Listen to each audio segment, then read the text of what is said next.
السلام عليكم ورحمة الله وبركاته.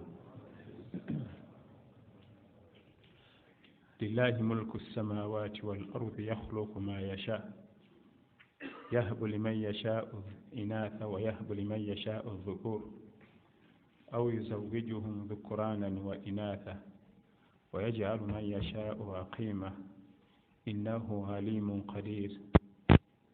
amatenda amagivuga Allah tabaraka wa taala kyatuwadde obuwangazi. Tumwebaza Allah tabaraka wa taala okuba nga tusobozesezza okumizawo essala eno mu jamaa, era tumusaba obulamu bwaffe abukumire mu puroguramu ze ez'okukwatanga salaatul jamaa mpaka we tuligenda gyali. Imaamu atusaazizza asomye amateeka mu ssala nga Allah tabaraka wa taala atulagawo yeesigaliza obuyinza.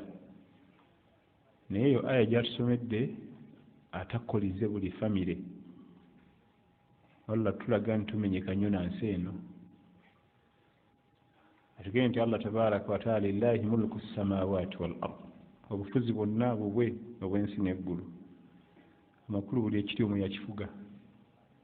Mu ggulu waliyo ebiriyo bingi, mu nsi waliwo ebiriyo bingi. Bw'ogenda mu water world, amazzi duniya eri eyo mu mazzi, Allah waliwo ebiri mu mazzi nga tebimanyi nti naffe gye tuli, girigirira eyo naddala mu oceans ezo. Eduniya ejjudde eyo temanyi ate ffe ebiri ku lukalu. Lillahi mulku samawati wal ard, byonna ebiri mu nsi byabifuga.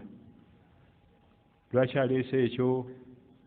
Yahabu liman yasha inatha, olwo abaami abafumbo abamu basalirawo n'abagabira baana ba buwala. Abafumbo babiri ne bazaala baana ba buwala bokka, ate waliwo baawa nga balenzi bokka. Abafumbo babiri nga bazaala baana ba bulenzi. Aw yuzawwijuhum dhukranan wa inatha, waliyo batobekera, wali abafumbo nga batobekera balenzi bawala. N'akasembayo wayaj'alu man yasha'u aqima, olwo bafuula bagumba nga tagenda bakombya mwana. Amakulu totegana genda ku nsaasi, tuzaala bawala bokka njala tukyusa oluzaalo, tuzaala abalenzi bokka njala tukyusa oluzaalo. Omwana abuze akitulaze, wayaj'alu man yasha'u aqima, olwo gwafuula omugumba atajja baba. Kyokka ekyewuunyisa byonna ebyo nga wabyogedde ze famire zaffe. Waliwo famire gy'otuuka nga balina bawala bokka, waliwo gy'osanga nga balina balenzi bokka, waliwo gy'osanga bebatobekera. Nina abalenzi 6 n'abawala 5, nina waliyo n'ezitalina. Kati ate ekiri ku waggulu w'ekyo ekisinga byonna ekijja okutegeeza amagezi gaffe, yasooka bbisa mu bannabbi. Nabbi Ibrahimu alayhi salam yazaala balenzi bokka. Nabiyullahi Ibrahimu alayhi salam Allah yamuwa abaana balenzi, temwali muwala. Ate Nabbi Luutu alayhi salam n'amuwa bawala bokka, temwali mulenzi. Kati ffe tukaaba ki? Abo bolaba tekuliko mujeemu nti yamusaba mpaye ku kaana akawala n'agaana nti totuliza swala zange. Nedda, Nabi Muhammad sallallahu alaihi wasallam n'amutobekera. Aw yuzawwijuhum dhukranan wa inatha, Nabi Muhammad sallallahu alaihi wasallam yamutobekera. Firstborn ye Kasim, kati ne budaka bawala abo ba Fatuma, ba Hafsa, ba Zainabu, ba Ummu Kulsum, n'ateekamu ne budala, n'ateekamu ne Bulayimu. Obulenzi 3, obuwala 4. Ate Yahya tiyamuwa, Nabiyullahi Yahya alayhi salam tiyazaala mwana ku nsi. Yalina mazambi, yali mujeemu, oba edduwa ze zaali tezaanukulwa. Tekuliiko n'ekimu ku ebyo. Edduwa ze zaali zaanukulwa, tiyalina mazambi, tiyali mujeemu. Naye atugende nti wayaj'alu man yasha'u aqima, yalonda buloozi aga nti nja mufuula mugumba. La yus'alu amma yaf'alu wa hum yus'alun, etabuuzibwa ku byakoze. nga gwa nyamubuuza kyakuyiga ki ekiri mu aya ezo totegananga mwana wange ogenda ku ndagu totegananga ogenda ku muganga kiki olubuto lubuze nabbi wuyo teyamuwa nabiyullahi yahya alayhi ssalam teyazaala mwana ya yahya khudhi lkitaba biquwa wa atainahu alhukma sabiya emu ku bannabbi ab'amaanyi ssebo yogula nabiyullahi yahya alayhi ssalam era allah amugamba nti khudhi lkitaba biquwa amateeka gakwasisa emaanyi agali mu kitabo kyo byonna bye twogedde awo biri mu families olwo famire nga banoonyeza omwana abuze ng'omanya ya yahya waliyo abazadde abalenzi bokka bokka ng'omanya bagoberedde luutu alayhi ssalam waliyo abazadde ababalenzi banabbi ibrahim yazaala balenzi abazadde abawala bokka nabbi luutu alayhi ssalam yazaala bawala waliyo nezaffe nga tobekedde eyo yenabbi muhammad sallallahu alaihi wasallam buli watatobeka wabawo obuzibu osanga abakyala abamu bala kufiira muleeba noonya kaana kalenze nazaala mwaka guno nazaala omwaka oguddaku nazaala sijja kuva muleeba nga sinazaala kalenzi ate ojja kusanga omulala nga yanoonya kawala byonna yabitulagadda kuba ambiya ebitonde ebyasinga okwagala ebitamujeemera ebimukkiririzaamu 100 ku 100 byasooka okugezesa ebyo nabo olwo ffe ebitonde by'ebyemu essaawa bwe twagala otuzisaalira ebikolagana n'obutambuzi ebyo kira order of the day nze muwala ndabikidde bulungi katungamba ki ndi muvubuka muto olwo ffe olwedde nga tuli bajeemu gyali ku mateeka ge nebaza imaamu atukulembeddemu mu salaatu al maghrib asomye ebitundu ebyo era bibaddemu ekyokwebuulirira kyamaanyi nam katugende mu kitabu kyaffe buluugu al maram bismillahi rahmani rahim an abi hurayrata radiyallahu anhu أن النبي صلى الله عليه وسلم قال لرجل تزوج امرأة أنظرت إليها؟ قال لا. قال اذهب فانظر إليها. عن أبي هريرة رضي الله عنه asibuka mu ssaza ly'e Khaybar omu ku basahaba abakulu ennyo mu kusomesa mukulu nnyo wabbeeyi nnyo mu kusomesa umma eno irimu atugamba nti nabbi sallallahu alaihi wasallama yagamba omuvubuka eyawasa eyali ayogereza omukyala wiiki wedde twali tulitunulira masala oba ensonga ezokwatagana n'okutunula ku mukyala gw'oyogereza era nga kikulu nnyo omwami okutunula ku mukyala gw'ayogereza obudde obusaamu nayetegereza bulungi ebisinga okuleeta obufumbo okufa amangu butatwala budde nga wetegereza omukyala n'omukyala obutetegereza mwami bwezibangalo nga ziri 12 nitusimanyirawo netugana tujagana nazo nga ziri 12 so si kutuuka nti wallahi saaziraba lwaki bwe tumala okuwowaŋŋana omukwano gutandika okusalika ku supiidi ogubadde mu 10 gutandika okukendeera negudda mu 9 negudda mu 8 kati singa kujja ne kwegattagattako ebirala byetwatalaba luli olwo gujja bagira kyova olaba waliwo n'obumogo obulina okwogerwa nga kyo kiri waajibu kikakatako ku mwami agamba omukyala nti nze nina abcd nenjala kukuwowa onoogenda nange nga ndi bwe ntyo n'omukyala mugende nange ninayo abcd bulemu bwange allah bwatu bweyantonda tunagenderaawo ebikulu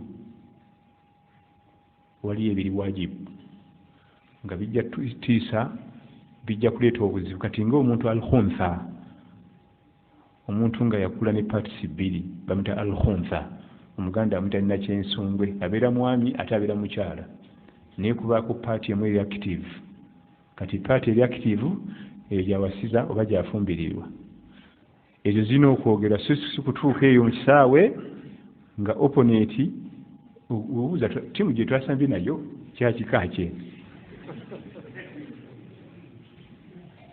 olidde ekyo kina okwogerwa. Era lumu abapoliisi baba ne buseero kaseero gye basibira abasibe okubeera ku police post kaleko olwo baafuna omusibe nga talina serumu bamuteeka. Bwe bamuteeka mu y'abakyala baba bataddeyo omwami, ate bamuteeka mu baami baba bataddeyo omukyala. Ba ostikolo bwe bakimanya nti balina okuzimbayo eyokusatu ebeerengawo awo bonateeka abaakula bwe batyo abo nabo gye bali, ate si factory made kubanga Allah tabaaraka takola era mu factory era ye Allah takola era aba kigenderedde. Singa ffe abaana Adamu yali atukola yali muntu, singa era eziba ku muntu omu bamutadde awo wandirabye embaga, naye Allah yatukola centimeters zonna ziba zenkana, olugalo luno ne luno zenkana centimeters, okuva wano mpaka ku kutu ewuwo saidi zombi waba wenkana.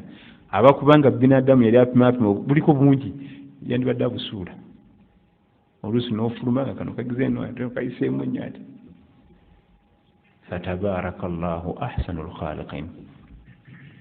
Wakati mu kwogereza mwana wange omukyala gw'onoowasa, omwami gw'onoofumbirwa, ke kamu ku bufo ewateekeddwa okuba amazima ag'enkomeredde.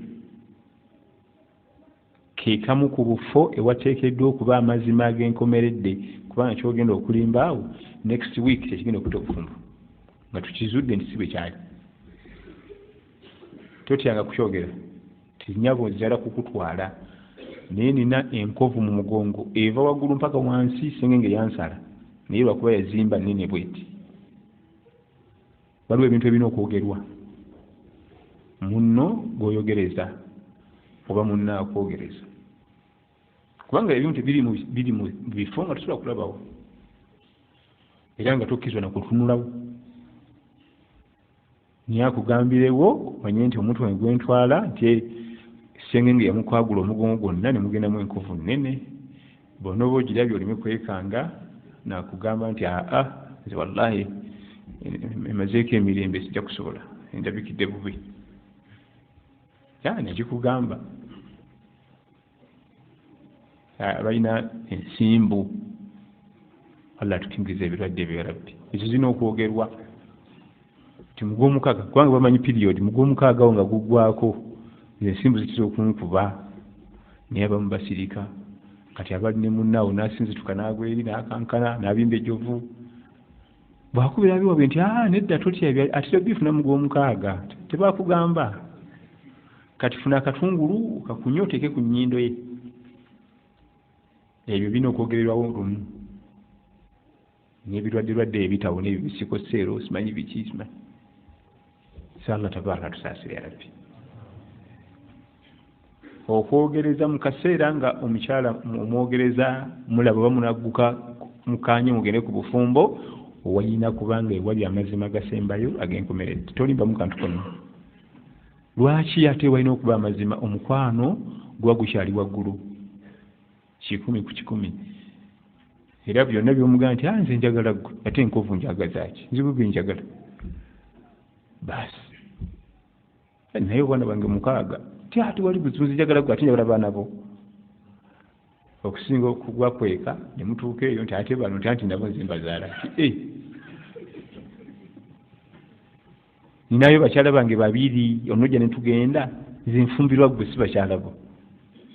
Nze obufumbo manyi ggwe Ishaq so si bali bakyala bo. So si nti nalinayo n'omu naye ne mmuta kati sirina. Agenda okumala okuyingira ng'essimu bivunaanyizibwa bali ne bakuyita nti ate abo nti anti naye mukyala wange.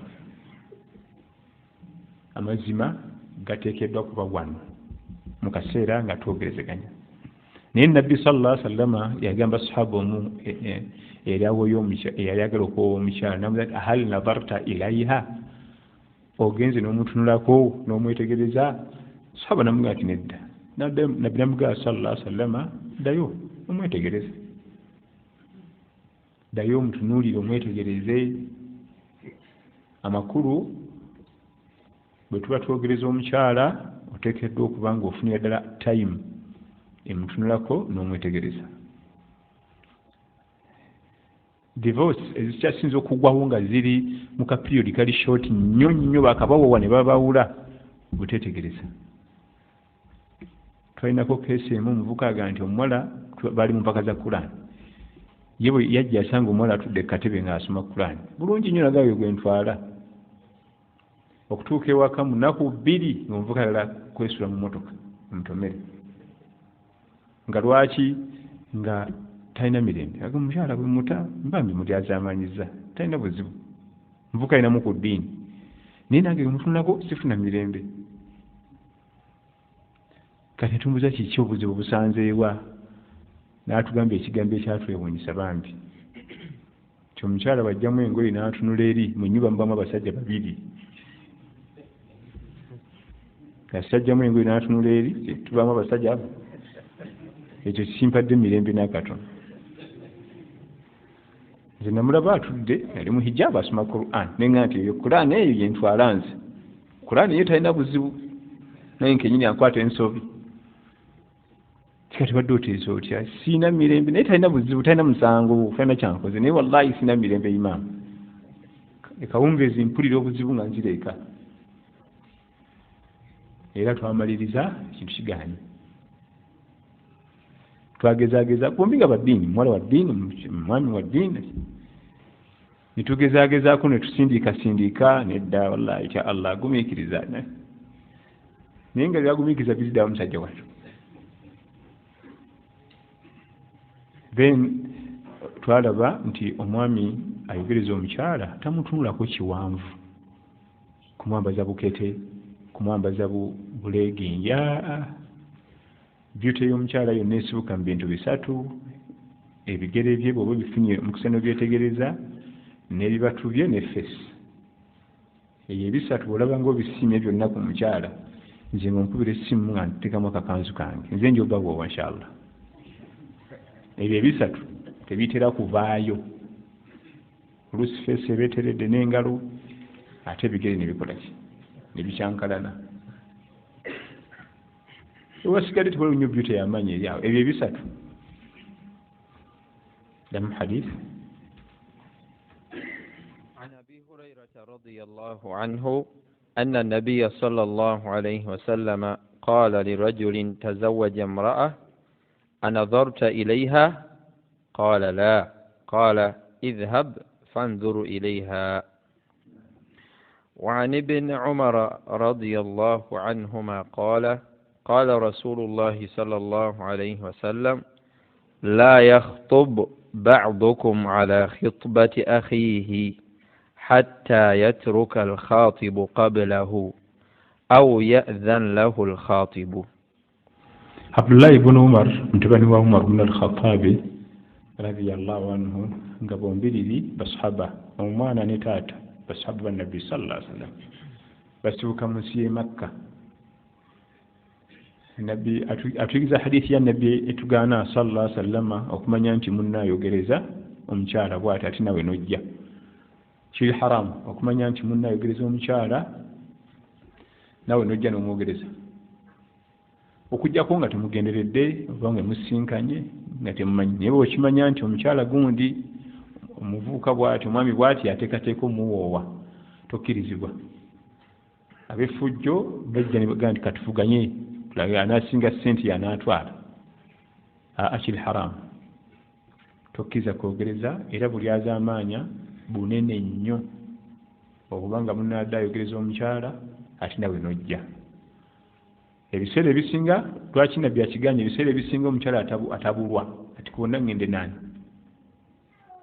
Ekyokubiri gwe bujja ng'okitegedde nti gyali oba muli azaamaanyi. Sooka olinde bwe balemalagana n'omanya nti balemaganye chapter baziclosinze kati kwate jangu. Oba musabe nti namanyaako nti oyogereza omukyala bw'ati okyagenda mu maaso oba bivaako. Nabivaako twakwatagana kati genda mu maaso. Kiri haram. Era oba mukozeeko buli azaamaanya munno era ku kiyama ajja kubanja. Tokkiriza kwogereza mukyala ng'okitegedde nti munno amwogereza. Damu hadith.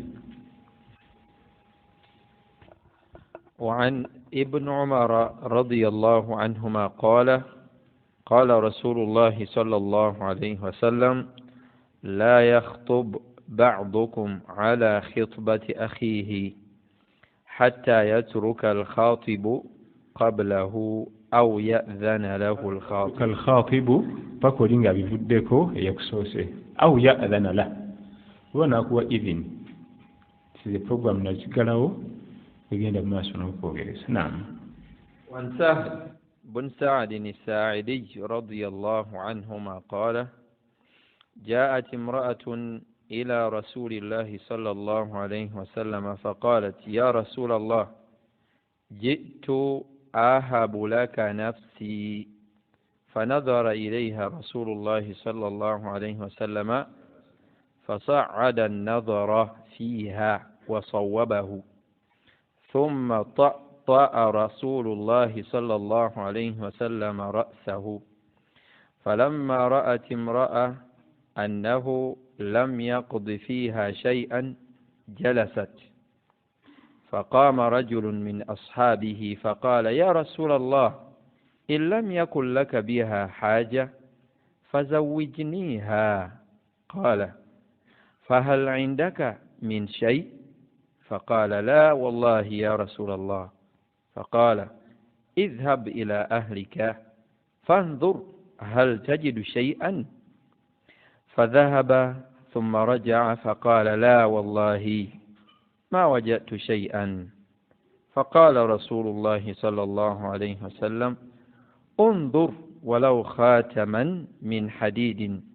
فذهب ثم رجع فقال لا والله يا رسول الله ولا خاتما من حديد ولكن هذا إزاري. قال سهل ماله رداء. جزاك الله خير. حديث يا سهل بن سعد الصاعدي الأنصاري رضي الله عنه صحابة ومدينة من الأنصار.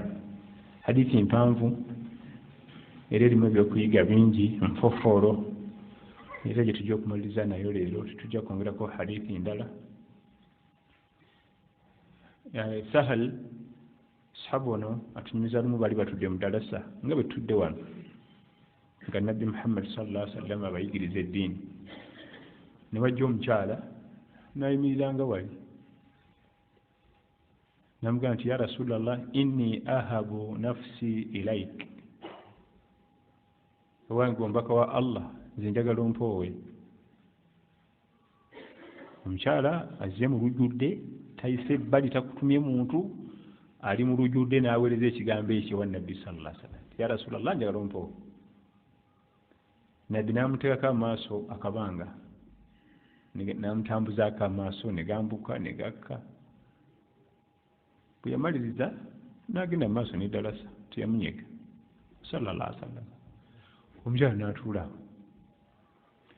ne wayita akabanga kawanvu nga basoma bwe baali batudde mu ddalasa ne muvaamu sahaba n'amugamba nti ya rasulallah omukyala oli atudde wali alina ensonga naye oba tewamusiimye nze musiimye bwe bagwe tuyagala kumuwoowa nze ndabikidde bulungi ya rasulallah.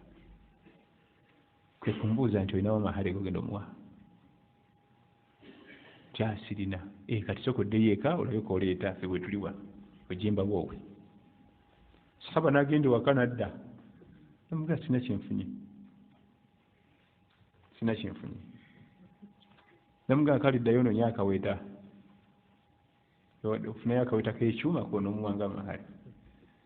N'agenda n'adda namugamba nti wadde akaweta kambuze sina. Kati nabbi bagenda mu maaso n'eddalusu namugamba naye ya rasulallah nina enkutu yange weewuunye. Omwami oyo yali atudde mu dalasa nga ayambadde enkutu tekuli toopu nga bw'ogamba nti ayambadde empale ya jiini tekuli saati. Namugamba ninawo enkutu yange eno amakulu empale eno eya jiini gye nnyambadde kangimuwenga amahale ti ate n'osigaza kigwe. Dalasa n'egenda maaso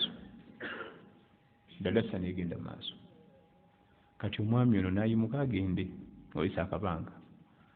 Nabbi sallallahu alaihi wasallam yali sympathizer nnyo nalaba nti omuvubuka ono simalidde kyetaago, genda omuyita akomewo. Ne bamuzza. Bwe baamuzza kumba obwedda boogera ne naggagga nga tamanyi sallallahu alaihi wasallam bijodolo naggwedda. Kwe kumubuuza nti hal maaka shay'an min alquran, obugagga bw'edduniya buganye, katudde ku bugagga bwa Allah. Yo Qur'ani wenkana ki? Yali hafizu era yafuna omukyala ku bugagga bwa Allah. Obugagga bw'edduniya byali biganye. Malaktukaha bima maaka min alquran, nkuwa oyo okuva na leero omukyala wo olwekyo kyewakwata mu Qur'an al-Karim. Wa fi ba'd riwaya zawwajtukaha bima maaka min alquran, mbawooye naye olwa Qur'an gy'olina. Obugagga obw'edduniya bwali bumulemeseza okufuna omukyala gwe yali asiimye, ne badda ku bugagga bwa Allah nga naggwedda. Bali abagagga abavundu, hafidhul Qur'an al-Karim, nafuna omukyala. Kaakati ebyokuyiga mu hadithi eno ekisookera ddala, tuddayo hadithi gyetandikira. Omukyala oli bamutanga Shuraik eyajja okusaba obufumbo, n'asaba Nabbi sallallahu alaihi wasallam abufumbo. Bamanye tugamba nti ekyo kikirizibwa. Omukyala akirizibwa okusaba omwami obufumbo, walaba nga tutegeera bulungi byakulaga, akirizibwa obukusaba era si zambi, kubanga kiba kuba haramu. Nabbi yali ajja kugamba omukyala oyo Shuraik nti nyabe ebyo tebikirizibwa, naye tiyamunyega lwakuba Nabbi sallallahu alaihi wasallam ye tiyamwegomba, ye tamulabyemu ndowooza birungo bye yeetaaga sallallahu alaihi wasallam. Naye kuba kiba kubanga kyali haramu, yali mugambye nti ekyo temukiddangamu, kubanga tiyalaba nga haramu natamutwewaza. Bwe yalaba nga bana kibakoze kya haramu nti ekyo temukiddangamu. Naye wano ewaffe mu bimu ku bimanyikiddwa, omukazi okumanya muwononefu muzibu yeesabidde obufumbo. Abo bamalaaya b'oku nguudo kuno nyini abuyinza otya okukotomera omusajja n'omwambali, okuggyako ennyambalire embi eyabuseegu, obukaba nnyo. Obufumbo buba bwa halal, oba obusiraamu bwe butugamba, obusiraamu bukikiriza. Ekyokubiri kye tuva okwogerako nti muno bw'olaba ayogereza omukyala ne biyitayitamu nawe yogereza. Sahaba ono yali atudde mu ddarasa, bwe yalaba okwogereza kuno nga tekumuuka, n'amanya nti Nabbi sallallahu alaihi wasallam alayika tajja kutwala omukyala, nze kantandika okumwogereza. Yakisooka kulindako, nalaba sayini zonna nga ziraga nti Nabbi sallallahu alaihi wasallam okwogereza tugendagenda maaso. Era nayogerako n'adda ayogereza omukyala nti oli oba tomulina mu bwetaavu, lwaki tondeka ne mwogereza? Era bwe yakimugamba sallallahu alaihi wasallam yamubuuza mahari, amakulu nkukkiriza omwogereza. Ekyokusatu kyekiyiga mu hadithi eyo, Nabbi amusaba mahari abawoowe, ye taata we, ye Nabbi yali akkirizibwa kikola sallallahu alaihi wasallam. Ekisooka Nabbi sallallahu alaihi wasallam yali akkirizibwa ye omukyala omusanga mu darusu nga simufumbula, mugamba nti nkusiime gyamu tugende eka mu bufumbo, n'atwala butwazi. Ye yali akkirizibwa, ekintu ekiri haramu. Lwaki? Anti yali alina ebitembe by'obujjuvu byonna, nga tebayinza baga nti muwala wammwe sisita wammwe Nabbi sallallahu alaihi wasallam yamututte ne mulaajana, mwebaza Allah kubanga mufunye gold. Okuga nti sisita yafumbirwa Nabbi sallallahu alaihi wasallam muwala wo, ona kusula ng'osaala nga webaza Allah. Ffe ekitali ku ffe, ani mutabani wanyu oyo siganaga yayiga ku kibuga, njala kusooka kumanya kubanga ffe wena soka tusikurininga ani ayagala okutwala muwala waffe taba omunywa enjaga. Nabbi bamusikurininga ye nga gwe gwani asikurininga Nabbi Muhammad sallallahu alaihi wasallam. N'ogaba okukwata omwana w'omuwala, Nabbi n'amugabira omusajja, nakyo kyennyini kyabanga kya bbeeyi. Kyabula yali amugee leeta amahari nkuwe n'omukyala, ye tajja kulinda tata waluwa brothers obalonaka, kubanga Nabbi sallallahu alaihi wasallam okubeera obubeezi ku mukolo gwammwe eyo likodi mu byafaayo. Kati nti yagabye muwala wammwe yamufunidde omusajja, kibula yali amugee ndeeta amahari mbaboowe. Ekyokusatu, basahaba ba Nabbi Muhammad sallallahu alaihi wasallam ne basahaba be, Allah teyabaggulirawo duniya naye yabaggulirawo akhira. Baali bagagga ba akhira. Bamugaa ddayo eka oleeta amahare, nadda nga teri amakulu wadde n'emitwalo 2 mu nsawo nga tegirimu. Tugambye yali agala kuwaayo nkutu ye gye yali ayambadde yokka nga tekuli top asigalirewo. Njagala osiga ekifaananyi tutudde mu ddalasa ssaawa zino nga tulinamu omuyizi waffe ayambadde empale talina ssaati kubanga talina ssente. Kyekifaananyi ky'obutwala. Abo be bantu abawangala ne Nabi Muhammad sallallahu alaihi wasallam. Era wotegerera nti eddiini y'Obuyisiraamu si yakusosola. Oyo atudde awo naye bw'obala abantu 2-3 waliwo investor Uthman ibn Affan radiyallahu atudde awo mu ddalasa y'emu n'abanaku abo. Eddiini yaffe tesosola. Profesa atuuka mu masijidi ng'eno n'asalira eri mu ngatto nga nti wajjudde nga ffe abanaku ate ffe tuli eno mu bifo by'ebbeeyi. Eddiini ya Nabi Muhammad sallallahu alaihi wasallam bweti weefaanana. Nabbi sallallahu alaihi wasallam ne basahaba be Allah teyabaggulirawo duniya, yabaggulirawo akhira. Ffe atugguliddewo eduniya tulaajana ng'ekonomi bwegudde bwe tuli obubi kyokka n'engoye zolina tozimanyi muwendo. Buli kanaku olya onywa otambula ekonomi egudde tubonyebonye n'obulamu. Wallahi embeera nzibu nnyo. Kati bali bagambye bati ekonomi ya Nabbi sallallahu alaihi wasallam ani yagikuba ekigo? Museveni? Nabbi sallallahu alaihi wasallam ne ttiimu ye ani yali abassa obwavu? NRM. Tetulaajana wowe naye nga tuli bulungi nnyo. Masjidi ya Nabbi sallallahu alaihi wasallam yali ya musenyu. Omusenyu naye erabe yamwe muli. Era nga bamala okusaala bakola bwe bati okusimula ettaka mu ki anti bavunamye edda mu ttaka.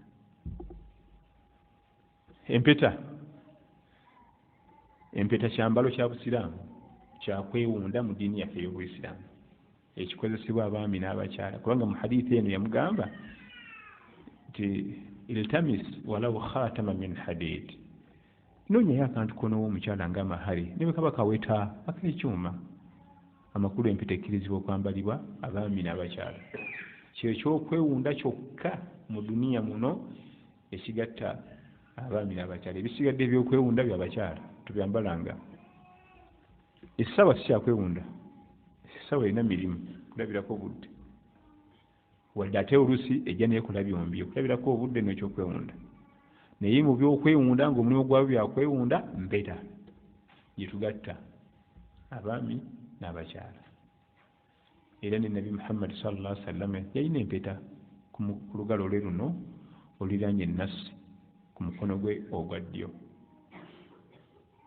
Kaana nabiyyu sallallahu alaihi wasallam idha dakhala al-khalaa wada khatama. Yagendanga ng'emmanju agijjako. Buli we yagenda ng'emmanju ng'agijjako kubanga kwaliko Muhammadun Rasulullah, Muhammadi mbaka wa Allah. Kwaliko ebigambo 3 nga buli kigambo kiri mu layini yakyo. Muhammadun Rasulullah. Kati nga tenza genda nayo manju kubanga kuliko erinnya lya Allah. Kaana nabiyyu sallallahu alaihi wasallam idha dakhala al-khalaa wada khatama. Yagenda ng'emmanju yagijjangako. Kati empeta kyakwewunda naye terina kakwati na bufumbo ng'ebibiina ebirala. Ebibiina ebirala obufumbo buli ku mpeta unoogijjamu n'ogisula n'ogiraba oti oyitaba mufumbo. Bw'ogiteeka mu bwoti oba ogiguze samwe n'ogyambala bwe kati mufumbo. Empeta terina kakwati na bufumbo oba bukyayimiridde oba mwadivoosinga oba bukola ki oba empeta kyakwewunda. Era abamanyi bavumirira abasiraamu okubeera ku ibaada yaffe ey'Obusiraamu ey'embaga kubanga embaga ibaada n'oyambaza omugole empeta kubanga ebibi tukoppa mu bibiina 2. Tukoppa mu bibiina 2 ku mbaga naye tekigaana kuba mukyala mu mpeta n'ogimwambaza. Mujja gimwambaza eyo nga muli 2 mweka naye ku mukolo wakati kubanga obanga afaananye obanga akopi mu bibiina ebirala. Yalinga sallallahu alaihi wasallama yeewalira ddala okukoppa embeera y'abali.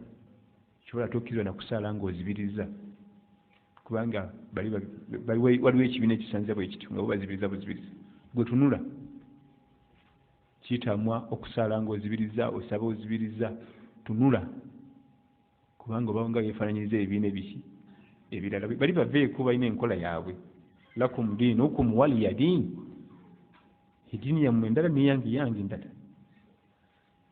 empeta terina buzibu eyambalwa egabiwa ogitonera mukyalawo agikutonera ogimwambaza gikumwambaza naye okwambaza terina kuba mu lujjudde ku mukolo kubanga ate eyo neeyisa yabali ate nabo bagikozesa mu ibaada zaabwe okulaga nti obufumbo kati busitandinze era bwe bakyankalana gyasooka okumukuba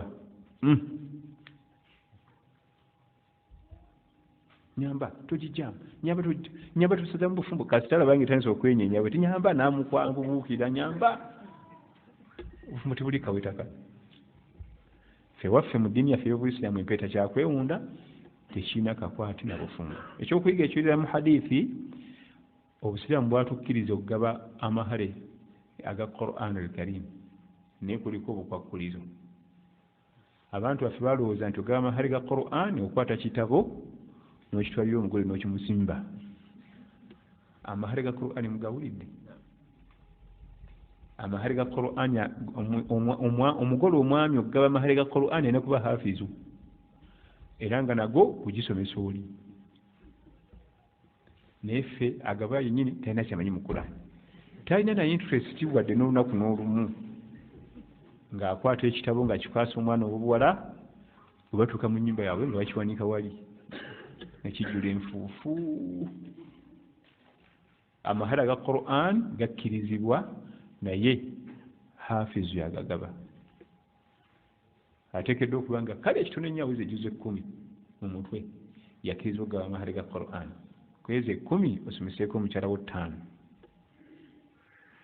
amakulu abe nga amahale gagafunye gizuze 5 azikutte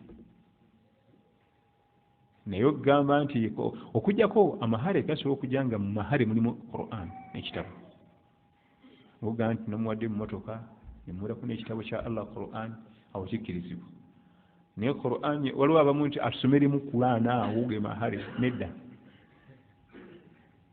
asomeremu awo Qur'an kikkirizibwa omugole osomamu ku Qur'an naye nga si mahale amahale aga Qur'an kuba kugisomesa era ne tuyiga nti nabbi sallallahu alaihi wasallama yalinga alumirirwa umma yatitenkanyiza omuvubuka ono atwale omwana omuwala oli gwe yali yeegombye ku mutima ekyo kigenderedde bakulembeze ba busiraamu ba amiri ba qadi ba mufti namwegayirira agende ekonoonyinoonye ku nnaku oleeta n'agera nadda teri tetenkanya teri n'alaba nga bw'anaagenda nga tamumalidde kyetaago kye kinakuwaza kwe kudda ku bugagga obulala era tuyiga mu hadithi eyo nti tozanyiranga ku hafizi al-Qur'an al-Karim obwo bugagga sahaba ono yali alemeddwa byonna bwe badda ku bugagga bwa Allah neyewangulira mwana munne gwe yali asiimye mu kaseera ako kubanga yali naggagga bijodolo mu Qur'an al-Karim tuyigamu nti obugagga bwa akhira tebumanyi bwa duniya obw'edduniya tebwagaana genda oleeteko oleeta nti sinaleeta empeeta naye teri kam tahfaz min kitaabillah yo Qur'an oyimiridde otya baasi kasita ayogera kitundu kyakwata ogera nti baasi kiwete bwe badda mu Qur'an ng'amahale alina n'amangi nnyo badda ku bugagga bwa Allah ng'amahale mangi tegenda nakuggwawo namuwa katono bwe kati twala omukyala ebyo tuyiga mu hadithi eno ya Sahal bun Saadi as-Sa'idi radiyallahu anhu warda nti omukyala bw'aba asabye amahale aga Qur'an bw'agasaba alina kuba hafizu al-Qur'an al-Karim era talina muli azaamanya alina okulaba nti agimusomesa mu bimu ku bintu ebizitowa mu nsi yonna kwe kusomesa omukyala wo eddiini oba mu bimusobola basomesa baako ekiwale bino mathematics oba English waki osobola omusomesa kamase waka simanyi naye ffe ebyeddiini tesobola kati mutudde waka aja ati jangu tugenda kusoma sala akubuzabuza simanyi adalasa ziweddeyo mu mizikiti eddaasa ne ziba ziweddeyo olinnya obuliri bwewebaka kyawula kunzanyirako kizibu osobola okusomesa edduniya yonna n'ogenda egindi n'ogenda wa n'ogenda wa obuuka kizibu ate bwoba onoomusomesa onafuna mulala gwogeza kuti butambula era ofuna bufunyi musomesa n'omusasula ate awo kisoboka naye gwe kennyini ate ffe Allah walimu Allah tugezesa ffe tufuna abakyala nga ne alifu timuli tebaatuwa n'obagaba hafiza bennengira balaganga wa abamaze zibirali islamiki buziga islamiki kizibu mufu Allah omukuwa akuleetera omuntu nga ne bwewandika siini takisobola gitegera nti esiini n'olwoka otandikirako oyo mpola Allah bwakusasira nga muwulize tandika funira abasomesa babiri owa Qur'an n'ow'ebirala nze baseeka abasinga bemmanyi bakyala bagwe batyo temubamu wadde sukuuni ate nosanga abavubuka banyinyi abanywa enjaga biki ng'alina omukyala hafizul Qur'an n'obuuza namukozesa ki olityo ddamu hadisi labe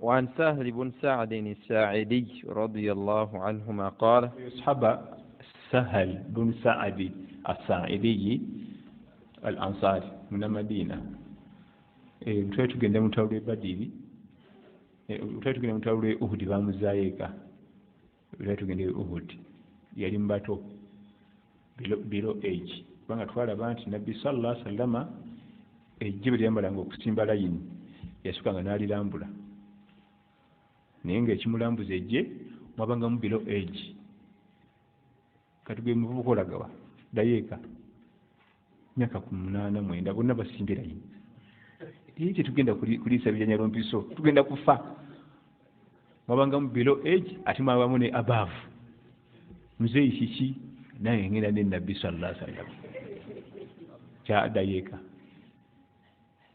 era yamalanga kulambula zonna layini najjamu abatalina kugenda balimegga nti olaba Muhammad obwana obuto kakati teba bugenda nakufiira eyo yajjangamu abato sallallahu alaihi wasallama ne bamuzeeyi waliwo omuvubuka yali alemedde mu layini n'amugamba nti ya Rasulallah nange nja kugendako mu jihaadi naawe kwe kumubuuza nti ahayyu walidayik bakaddeyo bombiriri balamu maama ne taata omuvubuka n'amugamba nti naam balamu namugamba nti fafihima fajahid gwe jihaadi ye eri mu kugonjera bakadde babiri eno tojja kugisobola dayeka fuluma mulayini fafihima fajahid bombiriri mu obukola jihaadi ojja bafunamu ejjana nino gye tulaga wali ejjana naye gwe ye erimu abo va mulayini n'agifuluma kati Sahal omu ku basahaba bato Sahal bun Saad as-Sa'idi al-Ansari radiyallahu anhu bamufulumya nga ashari below age nabbi nga tayinza mutwala sallallahu alaihi wasallam naam جاءت امرأة إلى رسول الله صلى الله عليه وسلم رسول الامرأة مشارع gwayogera ko n'omutanga Shuraik radiyallahu anha yali asaba obufumbo ewa nabbi sallallahu alaihi wasallam mulujude naye bagenda okumaliriza ng'abamu ku baali batudde mu darusi yamwewangulira ate ku olwo lwennyini osaga ne baraka za Allah oba mukazi wati yagala kammire ensanafu mutomere bismillah tatuukikako ng'ali yekka omukisa gw'ensolo omulaba gwenna ng'ali wali mu lujjudde n'ayimiriranga wali n'akimuweereza bamutanga Shuraik radiyallahu anha naam فقالت يا رسول الله جئت أهب لك نفسي فنظر إليها رسول الله صلى الله عليه وسلم فصعد النظر فيها نبينا متنولي فصعد النظر فيها namutambulizaako amaaso nga bwagambusa as-Suud kwe kwambuka bwoti n'agamutwalako paka waggulu ate n'agazza wansi amakulu okutunula ku mukyala gw'oyogereza olabe ki ekinamusanyusaako ngende naye tubeere fenna naam وصوبه ثم طأطأ رسول الله صلى الله عليه وسلم رأسه ثم طأطأ رسول الله صلى الله عليه وسلم رأسه okussa wansi omutwe bwe yamala omwokebera yenna nassa wansi omutwe nga sayini eraga nti simatidde sisiimye. فلما رأت المرأة أنه لم يقض فيها شيئا جلست. omukyala no bwe yalaba nga nabbi sallallahu alaihi wasallam tamalidde kyetaago kye n'atuula naye mu ddalasa n'atuula mu ddalasa naye yali atudde mu baamiko olwo kubanga teyaddayo mu lutimbe yasigala twakirabyeko juzi mu daruseemu eduniya bannange tegwamu nagambye nti baana bange buli owangala olaba ebintu nga bwe tudde buti mu ddalasa nozireeta ati najja nga ayita ku bantu naluuziza oba kiki n'afuna omukafu n'atuula abadde bulungi hijaabu ye bulungi gyo n'atuula kati yadde amulira anyina mu wassalaamu namugamba maama esaidi y'abakyala eri nayimuka n'agenda n'atuula mu bakyala mbadde sikirabangako ekyo bwasoose okukiraba si kutula mabega yabayiseemu bonna najja n'atuula ngaawe watya yabadde amuliranye yamugambye nti nnyabo wano wabaami abakyala badde eri oba yadde musiraamu mupya naye ng'ate ayambadde bulungi hijaabu oba yadde alina obuzibu ne butabika kati neerese neebuuza ebibuuzo awo ne tuvaawo nga sibitegedde naye ng'ekyo mbadde sikirabangako. نعم. فقام رجل من أصحابه فقال يا رسول الله إن لم يكن لك بها حاجة فزوجنيها. قال فهل عندك من شيء؟ فقال فهل عندك من شيء نبي أمبوزا أما هري قوغين كوايو. نعم. فقال لا والله يا رسول الله. فقال اذهب إلى أهلك فانظر هل تجد شيئا. فذهب ثم رجع فقال لا والله ما وجدت شيئا. فقال رسول الله صلى الله عليه وسلم انظر ولو خاتما من حديد. انظر ولو خاتما من حديد. دايو كبير كبير تنلي تنلي نيكبا كويتا خاتما من حديد نبكا كل مچوما كونه هو مچالا ngama hari.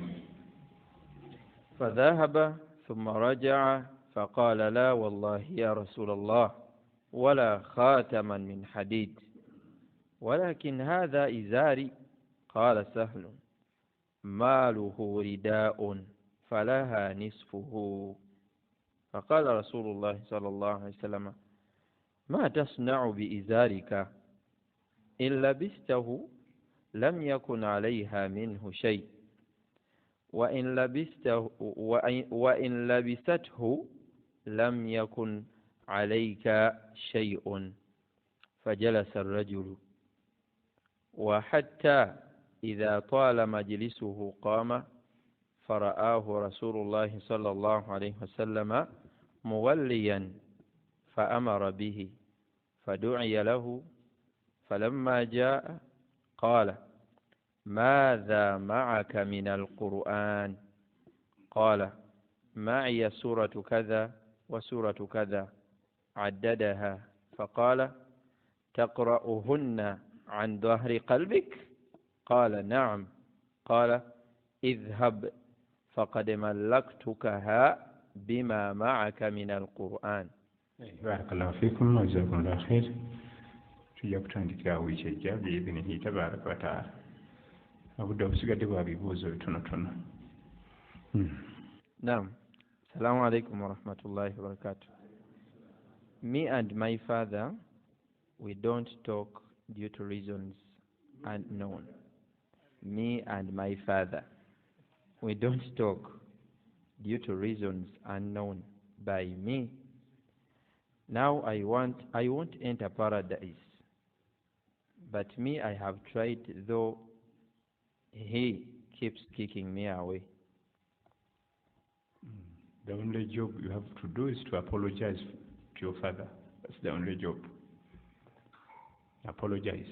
Ati ekyo kikole buli kanaku wetonde teweetaaga namubuuza kiki kyagwawo kubanga eyo tayito gy'alina giyina omu.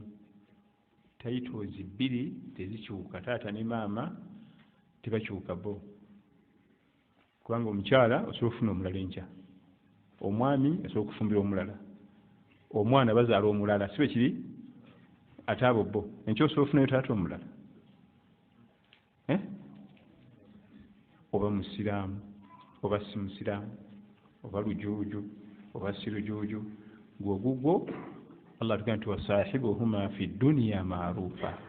Enkolaganayo n'ebyedduniya kakasa nti nnungi.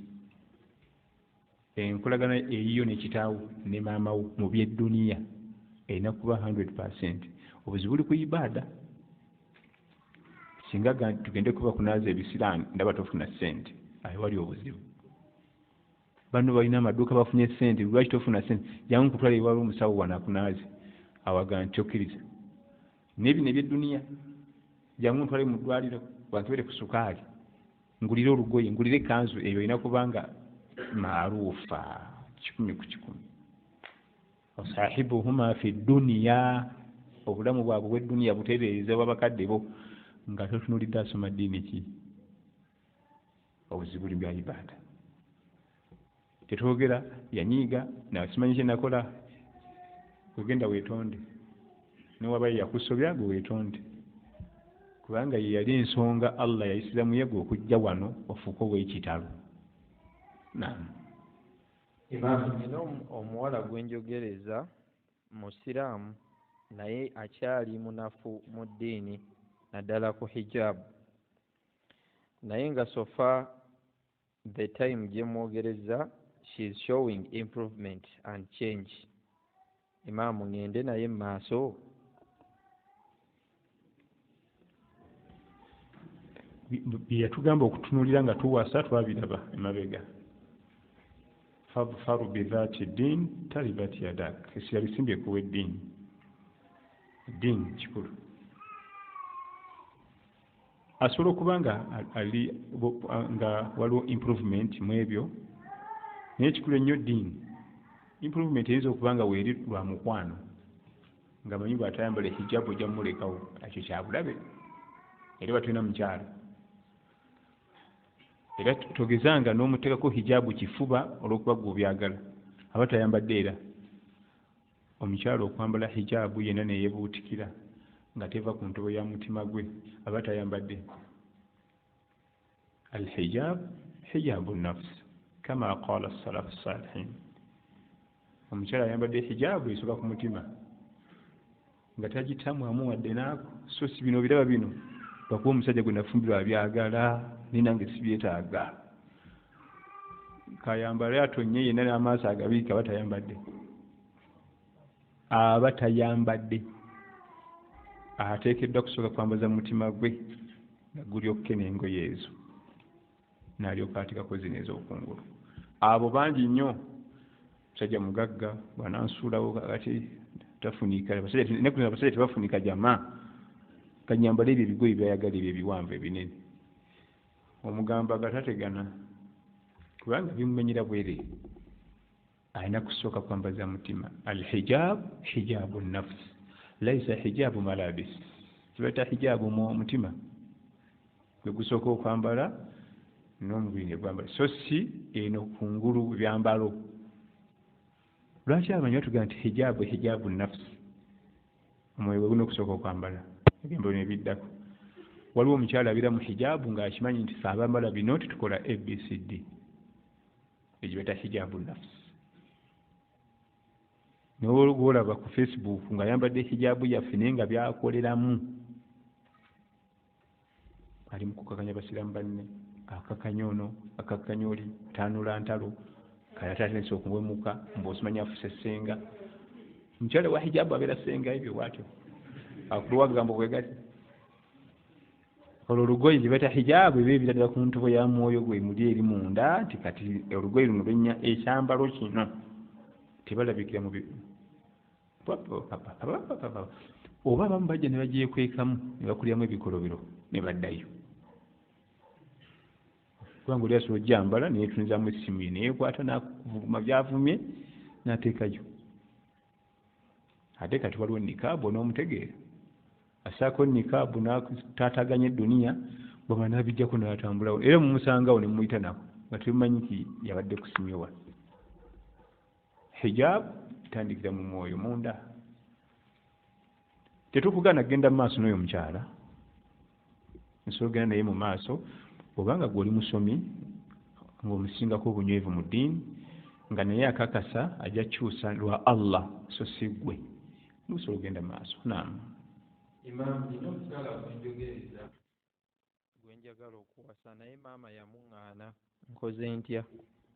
Ensonga maama ze yakuwa ze tutunuulira bwe ziba nga za busiraamu muleke, bwe ziba za busiraamu nga zizitowa mu busiraamu muleka, bwe ziba nga ate tezizitowa ojja kumutwala.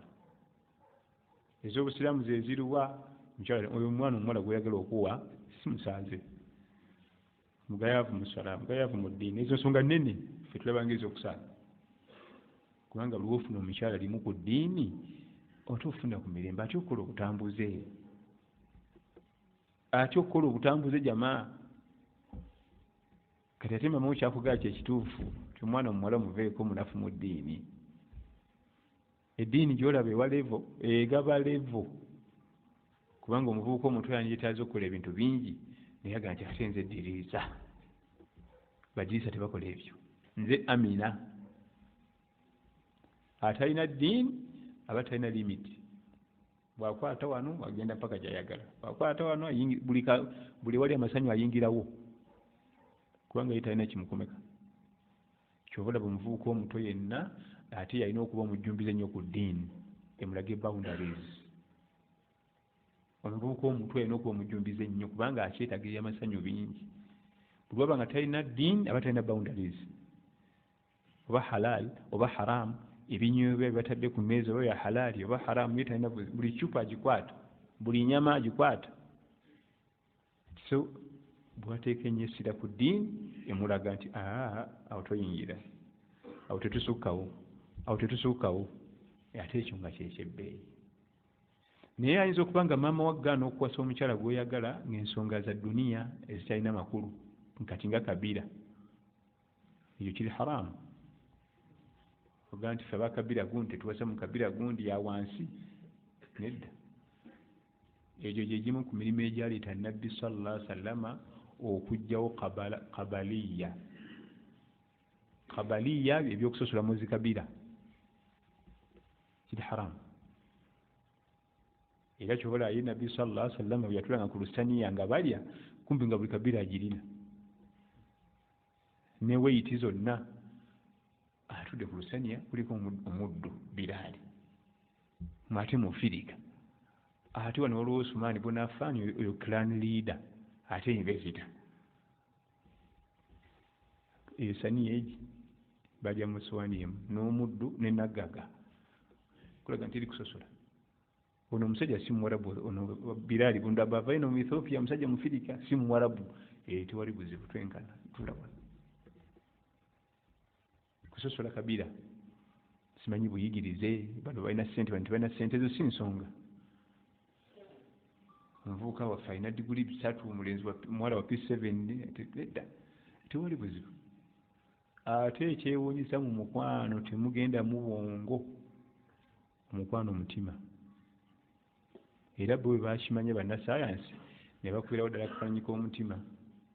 Ensonga z'omukwano za mutima si bwongo, era buli lwoteekamu obwongo temutambula. Biba kuba bya bwongo. Omusajja omusomesa wa university ekimutwala ku mwana tamanyi nakuwandiika linnya ly'omuwala kyeki, naye agamba kimu, nze omutima gwe gwagala nga tegwomanyi. Omutima gwasiimye oyo tombulira kirala. Olidde waliwo mugenda famire egenda okuwasangaga ne mugenda mu nsokolo eyo ne mubuuka n'emyalo emooka ne muzireka eyo n'obuzo bano abagagga bakimye ekyeno mu nfuufu, anti omuwala gye bamuzaala. Lwaki mwageze mbagagga bannammwe omutima gwasiimye ono omuwala, emooka ne muzireka kilomita nnamba ne mubuuka emyala paka kutuuka mu maka we mugenda okujja omukyala. Naye nga bulabe gafaanana mukama wange ne gye muva kati oyo mutabani waffe gwe yasiimye.